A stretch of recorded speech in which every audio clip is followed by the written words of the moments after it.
नमस्कार। निशुल्क ज्योतिष परामर्श केंद्र में आप सबका स्वागत है। आज दिनांक 3 फरवरी 2025 सोमवार, जैसा कि 30 मार्च 2025 को ब्रह्मांड में जो ग्रहों का गोचर होने जा रहा है, जिसे सभी महान ज्योतिषाचार्य, विद्वान, गुरुजन, भविष्यवक्ता, साइंटिस्ट सभी बता रहे हैं कि ये युग परिवर्तन का समय है।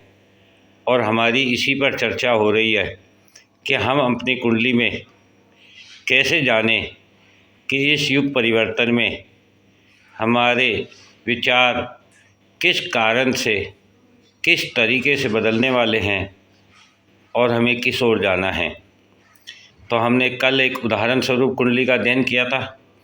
आज दूसरी उदाहरण स्वरूप कुंडली हमने बनाई है, जिनका लग्न 6 नंबर राशि से है और नौमांश 2 नंबर राशि से है, अर्थात लग्न के लग्नेश और नौमांश के लग्नेश दोनों मित्र हैं।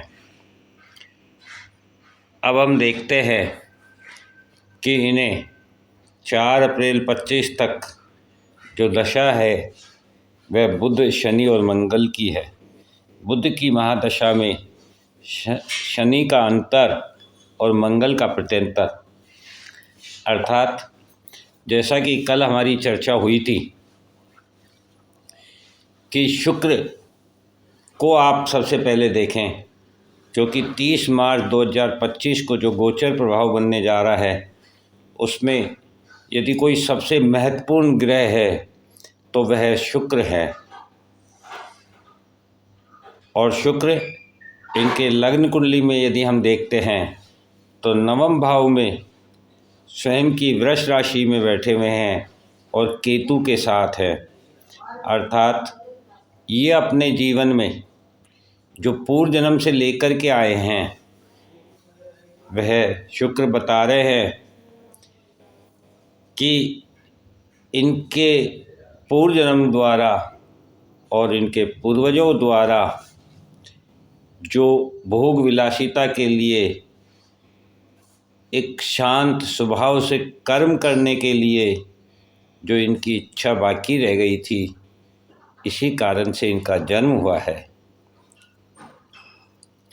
और वही शुक्र इन्हें अपने जीवन में किस प्रकार से काम में लेना था, वह उसका भाग्य अर्थात नौमांश बताता है। और नौमांश में जब हम देखते हैं तो गुरु और शुक्र दोनों 1 नंबर राशि में 12वें भाव में बैठे हुए हैं। 12वां भाव आपके व्यय को दिखाता है और 1 नंबर राशि आपकी प्रारंभिक ऊर्जा को दिखाती है, अर्थात जो इनके भाग्य में शुक्र थे वे ये बता रहे हैं कि आप अपनी जो ऊर्जा है उस ऊर्जा का व्यय करते हुए अपने ज्ञान और अपनी साधना को, अपने कर्म का व्यय कीजिए।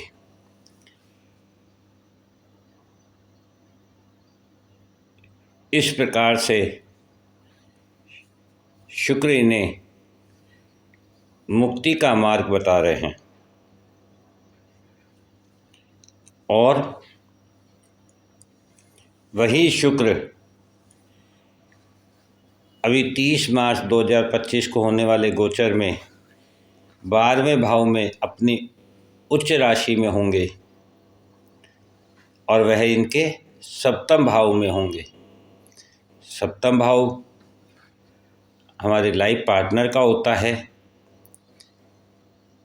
हमारे जीवन में उन सभी व्यक्तियों का होता है जो हमारे जीवन को पूर्ण रूप से बदल कर के रख देते हैं, हमारे अस्तित्व को बदल कर रख देते हैं, हमारी सोच को बदल कर रख देते हैं। और शुक्र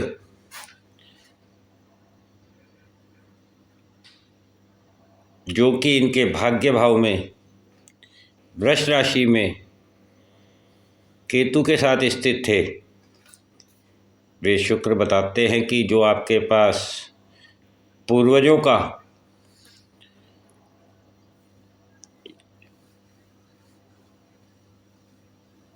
जो कर्म था, जो आपका कुटुंब है, वह कुटुंब अब आपके जीवन साथी के रूप में आपके साथ जुड़ने जा रहा है। और जब वह जुड़ेगा तो आप में क्या परिवर्तन आएगा, इसकी हम चर्चा करते हैं।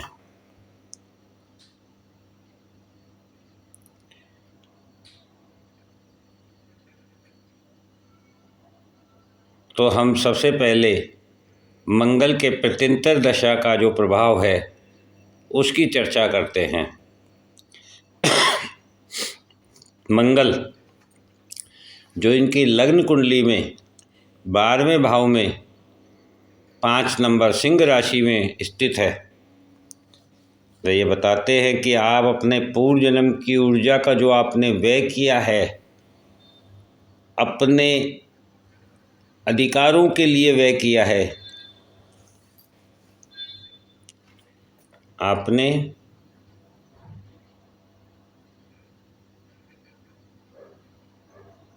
वही ऊर्जा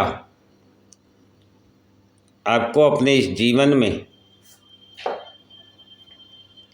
अपने मन के सुख के कारण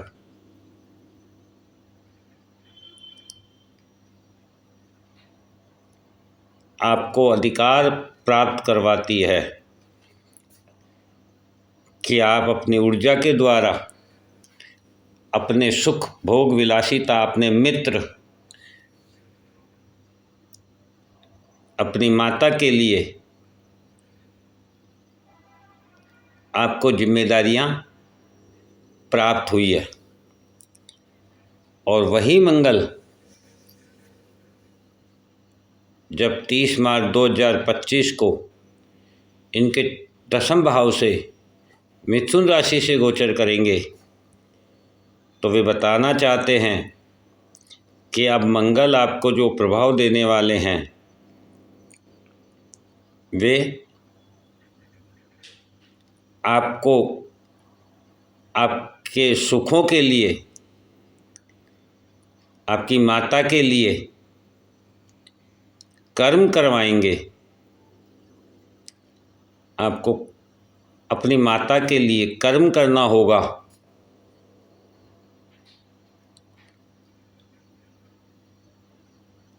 अपने कर्म स्थान पर आपको अपने पराक्रम से लोगों को आकर्षित करना होगा, तभी आप स्वयं को जान पाएंगे। और शुक्र से मंगल जो दशम चतुर्थ का योग बना रहे हैं, वे आपको अपनी इस दशा में मकान, जमीन, जायदाद, गाड़ी, घोड़ा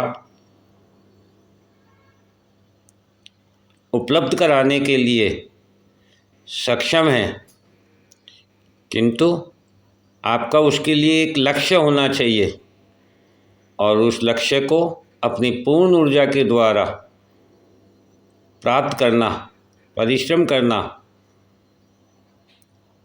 पड़ेगा, तभी आपको ये सुविधाएं प्राप्त होगी।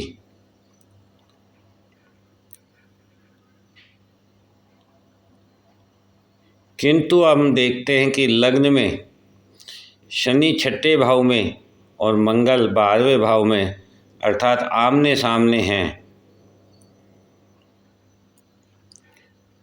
और शनि अपनी ही मूल त्रिकोण राशि में वक्री होकर के बैठे हुए हैं, कुंभ राशि में। अर्थात ये अपने जीवन में जो अपने अधिकारों का व्यय करना था, जो लेकर के आए हैं,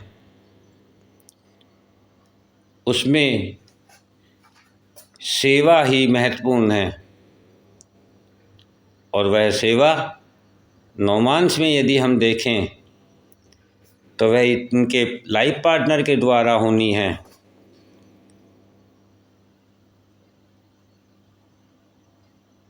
और जो सेवा इनके लाइफ पार्टनर के द्वारा होनी थी, या इनके जो ऊर्जा का अधिकार इन्हें व्यय करना था, उससे इनके लाइफ पार्टनर का कर्म जुड़ा हुआ है।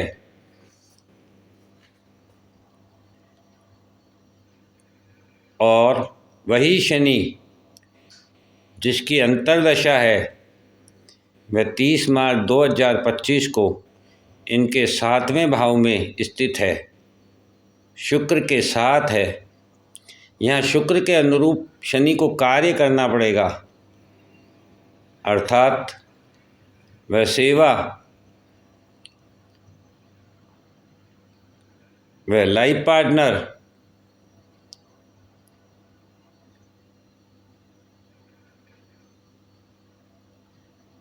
इनको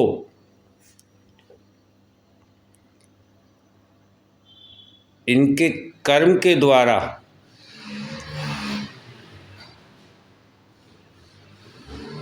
सुख प्रदान कर सकते हैं।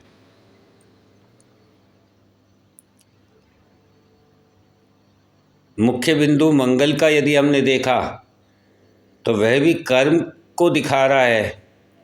शनि को देखा तो वह भी कर्म को दिखा रहा है। मंगल लाइफ पार्टनर को दिखा रहा है।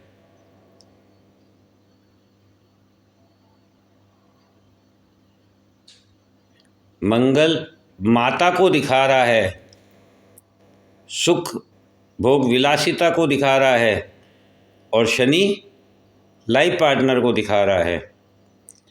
और बुध जो कि इनके लग्न में एक अंश पर स्थित है, वक्री भी है, वर्गोत्तमी भी है और अस्त भी है, और वह इच्छा भाव में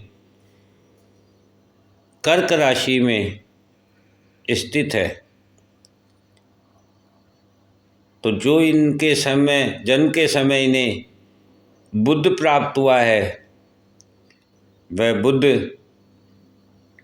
कर्म भाव का और इनके लग्न का स्वामी होकर इनकी इच्छा पूर्ति के भाव में वक्री और वर्गोत्तमी होकर के विराजमान हैं। हालांकि वह एक अंश पर है, किंतु बुध यहाँ इनकी इच्छा पूर्ति में करने में सक्षम हैं, क्योंकि वह मजबूत है। और वह वक्री होकर यही कहना चाहता है, बताना चाहता है कि आप अपने कार्य क्षेत्र में अपने बुद्धि और विवेक के द्वारा, अपने व्यक्तित्व के द्वारा, अपने ज्ञान के द्वारा अधिकार प्राप्त कर सकते हैं, उच्च पदस्थ हो सकते हैं और कार्य क्षेत्र को संपूर्णता प्रदान कर सकते हैं। उसके लिए आपको पराक्रम करना पड़ेगा, क्योंकि नवमांश में वही बुध पराक्रम भाव में जाकर के बैठे हुए हैं। और वह पराक्रम भी इमोशन के साथ, मन के साथ आपको पराक्रम करना होगा। और वही बुध जिसकी महादशा इनको चल रही है, वह 30 मार्च 2025 को शुक्र के साथ अपनी नीच राशि में स्थित है। और यहाँ शुक्र के अनुसार उसे अपना प्रभाव देना है। बुध, जैसा कि हमने कल बताया था, ये राजकुमार होते हैं। और एक राजकुमार, एक बालक जब अपने हट पर आ जाता है, जिद पर आ जाता है, तब वह उसे पूरी करने के लिए, उसे पाने के लिए ज़मीन आसमान एक कर देता है। और यह 7वां भाव यही बता रहा है कि आपकी जो इच्छा थी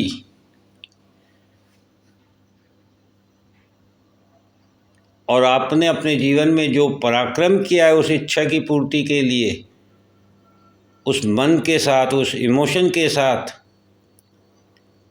वह अब आपको आपके पार्टनर के द्वारा सुख प्रदान करने के लिए तत्पर है।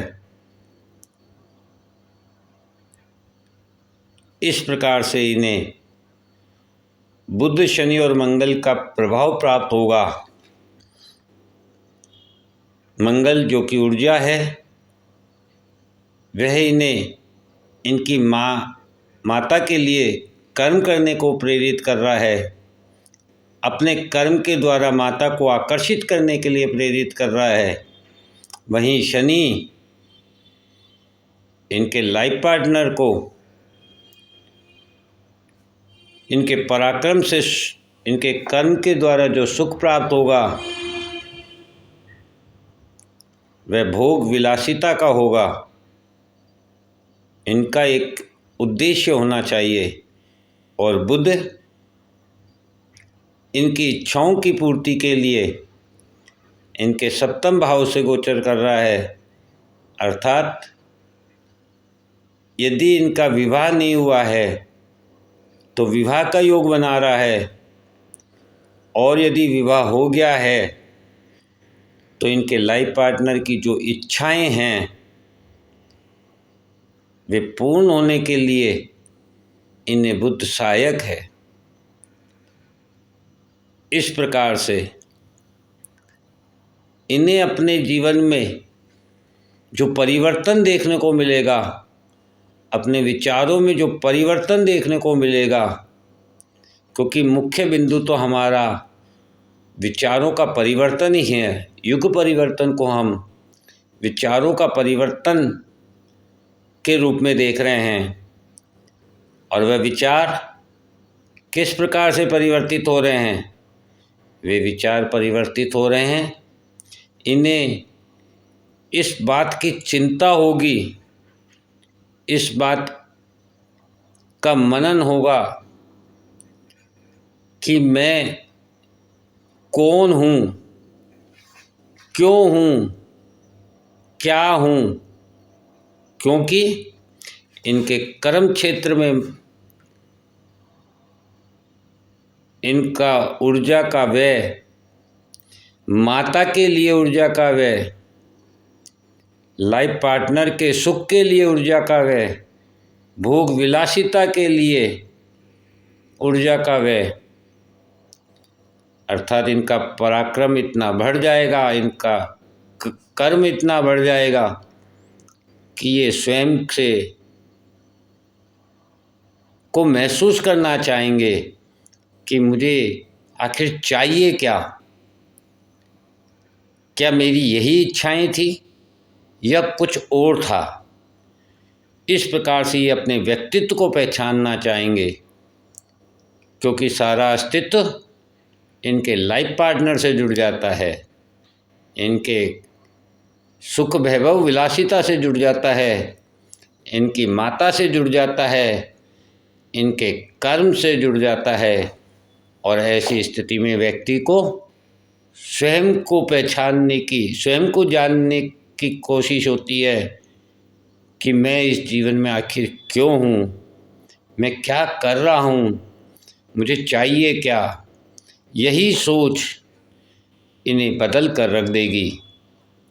जय हिंद, जय भारत।